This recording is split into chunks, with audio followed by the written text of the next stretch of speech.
حضرت سیدنا عبداللہ بن عباس رضی اللہ عنہ بیان کرتے ہیں کہ رسول اللہ صلی اللہ علیہ وسلم یہ دعا مانگتے: اے میرے رب، میری مدد فرما، میرے خلاف کسی کی مدد نہ کر، میری تائید کر، میرے خلاف کسی کی تائید نہ کر، مجھے ہدایت دے، اور جو ہدایت مجھے ملنے والی ہے اسے مجھ تک آسانی سے پہنچا دے۔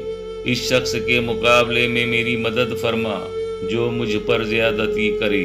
اے اللہ، مجھے تو اپنا شکر گزار، اپنا یاد کرنے والا اور اپنے سے ڈرنے والا بنا، اپنا اطاعت گزار، اپنی طرف گڑ گڑانے والا یا دل لگانے والا بنا۔